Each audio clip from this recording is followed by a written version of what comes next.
이사야서의 말씀입니다. 주님께서 이렇게 말씀하신다.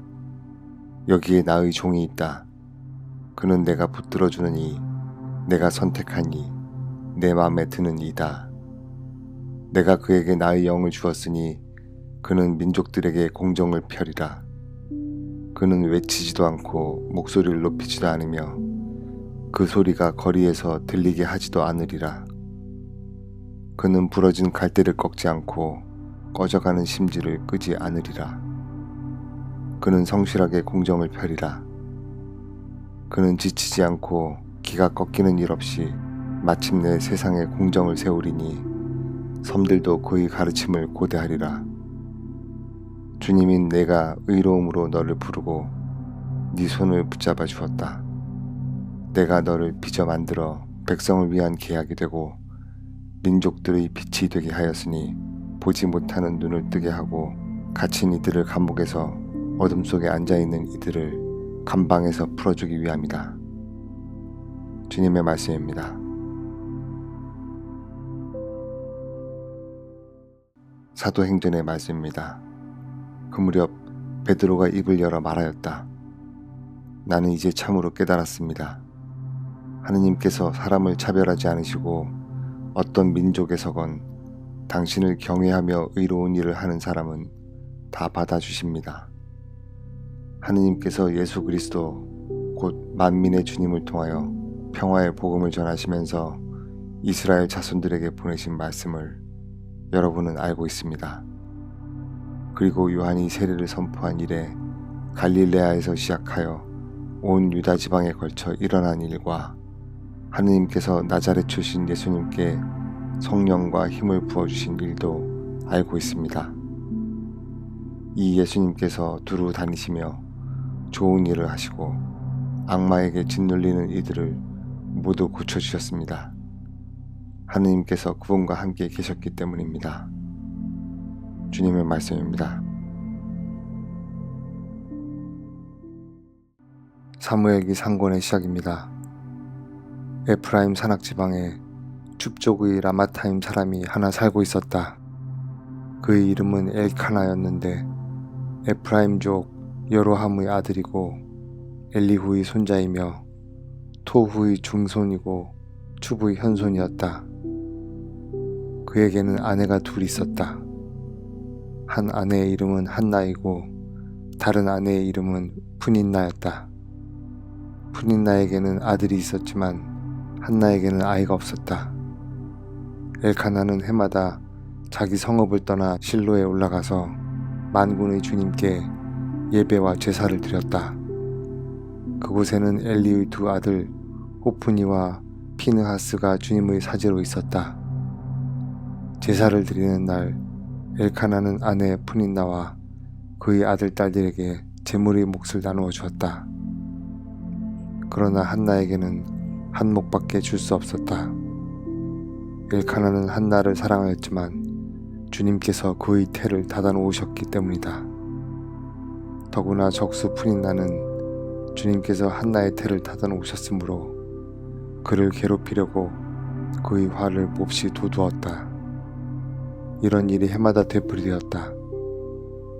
주님의 집에 올라갈 때마다 푸닌나가 이렇게 한나의 화를 돋우면 한나는 울기만 하고 아무것도 먹지 않았다. 남편 엘카나가 한나에게 말하였다. 한나, 왜 울기만 하오? 왜 먹지도 않고 그렇게 슬퍼만 하오? 당신에게는 내가 아들 열보다 더 낫지 않소? 주님의 말씀입니다.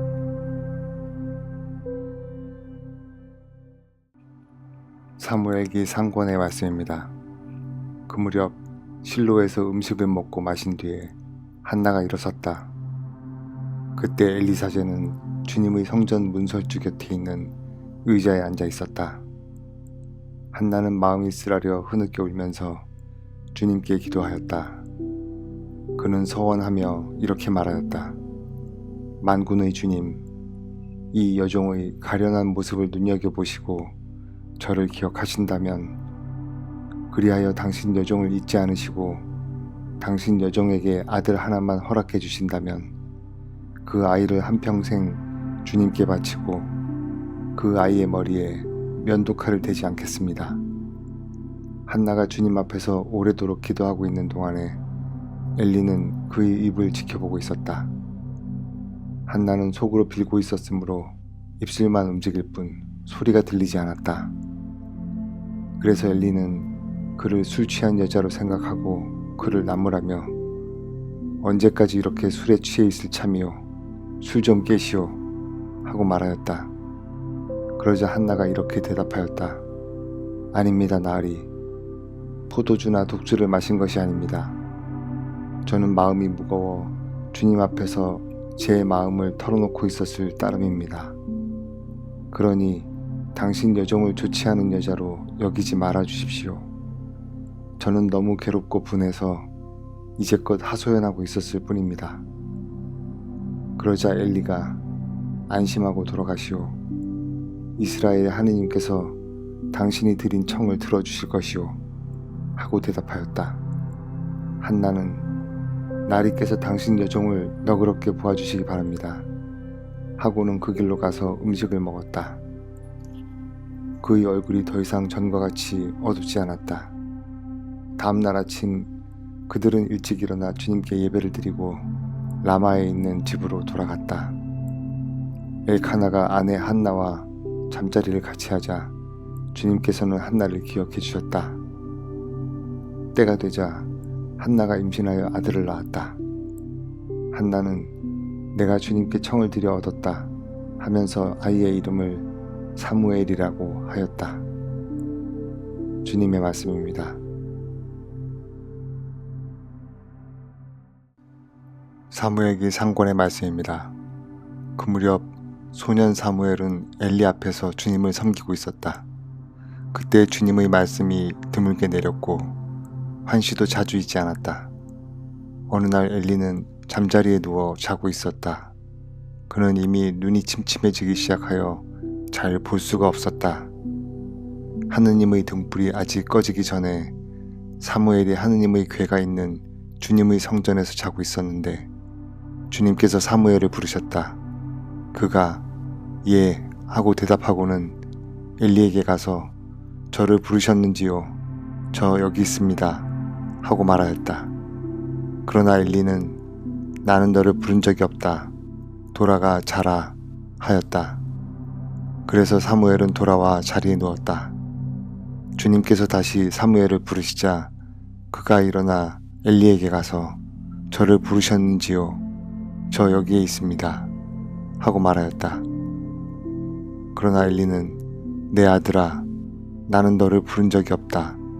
돌아가 자라 하였다. 사무엘은 아직 주님을 알지 못하고 주님의 말씀이 사무엘에게 드러난 적이 없었던 것이다. 주님께서 세 번째로 다시 사무엘을 부르시자 그는 일어나 엘리에게 가서 저를 부르셨는지요? 저 여기 있습니다 하고 말하였다. 그제야 엘리는 주님께서 그 아이를 부르고 계시는 줄 알아차리고 사무엘에게 일렀다. 가서 자라. 누군가 다시 너를 부르거든 주님 말씀하십시오. 당신 종이 듣고 있습니다 하고 대답하여라.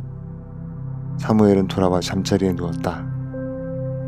주님께서 찾아와 서시어 아까처럼 사무엘아, 사무엘아 하고 부르셨다. 사무엘은 말씀하십시오. 당신 종이 듣고 있습니다 하고 말하였다. 사무엘이 자라는 동안 주님께서 그와 함께 계시어 그가 한 말은 한마디도 땅에 떨어지지 않게 하셨다. 단에서 브에르세바에 이르기까지 온 이스라엘은 사무엘이 주님의 믿음직한 예언자라는 사실을 알게 되었다. 주님의 말씀입니다. 사무엘기 상권의 말씀입니다. 그 무렵 필리스티아인들이 이스라엘을 대적하여 싸우려고 모여들었다. 이스라엘은 필리스티아인들과 싸우러 나가 에벤 에제르에 진을 치고 필리스티아인들은 아펙에 진을 쳤다. 필리스티아인들은 전열을 갖추고 이스라엘에게 맞섰다. 싸움이 커지면서 이스라엘은 필리스티아인들에게 패배하였다. 필리스티아인들은 벌판의 전선에서 이스라엘 군사를 4,000명 가량이나 죽였다. 군사들이 진영으로 돌아오자 이스라엘의 원로들이 말하였다. 주님께서 어찌하여 오늘 필리스티아인들 앞에서 우리를 치셨을까? 실로에서 주님의 계약궤를 모시옵니다. 주님께서 우리 가운데 오시어 원수들 손에서 우리를 구원하시도록 합시다. 그리하여 백성은 실로의 사람들을 보내어 거기에서 거룹들 위에 좌정하신 만군의 주님의 계약궤를 모셔왔다. 엘리의 두 아들 호프니와 피느하스도 하느님의 계약궤와 함께 왔다.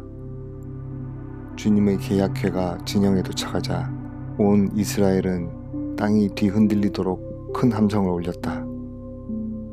필리스티아인들이 이 큰 함성을 듣고 히브리인들의 진영에서 저런 함성이 들리다니 무슨 까닭일까 하고 묻다가 주님의 궤가 진영에 도착하였다는 사실을 알게 되었다. 필리스티아인들은 두려움에 사로잡혀 말하였다. 그 진영에 신이 도착했다. 그리고 그들은 이렇게 외쳤다.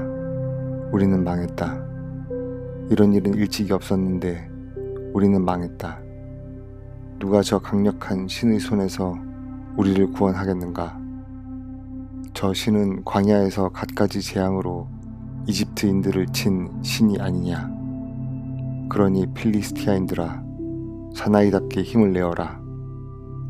히브리인들이 너희를 섬긴 것처럼 너희가 그들을 섬기지 않으려거든 사나이답게 싸워라.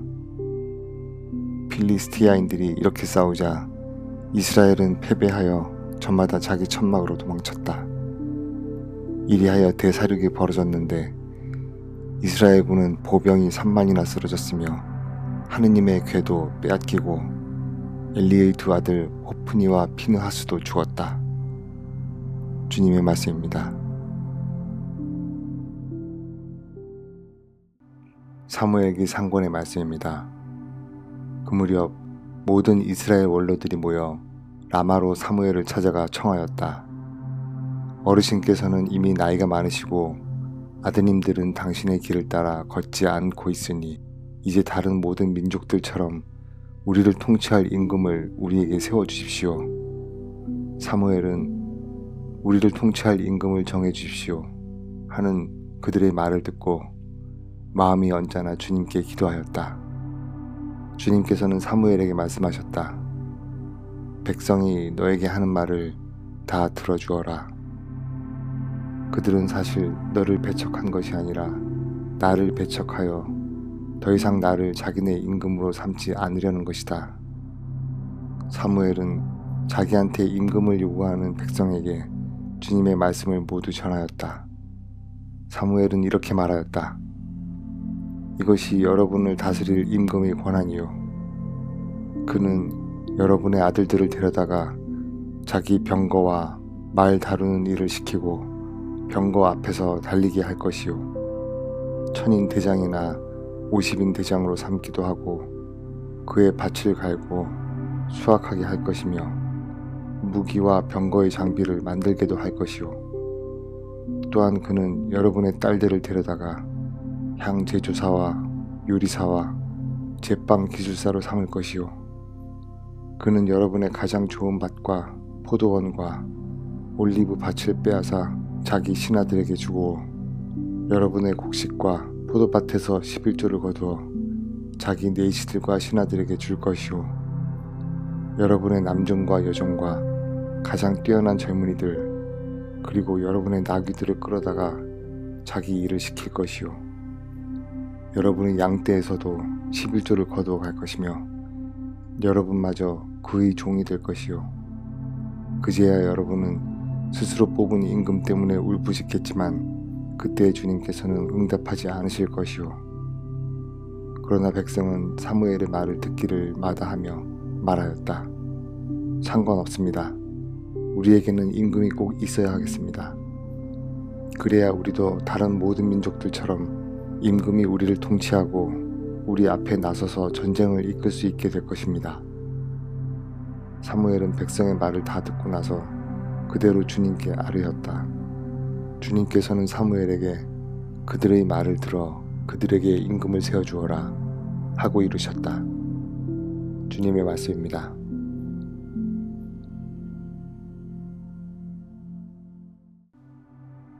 사무엘기 상권의 말씀입니다. 그는 베냐민 사람으로서 힘센 용사였다.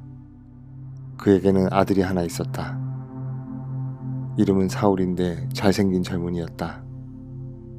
이스라엘 자손들 가운데 그처럼 잘생긴 사람은 없었고 키도 모든 사람보다 어깨 위만큼은 더 컸다. 하루는 사울의 아버지 키스의 암나귀들이 없어졌다. 그래서 키스는 아들 사울에게 말하였다. 종을 하나 데리고 나가 암나귀들을 찾아보아라.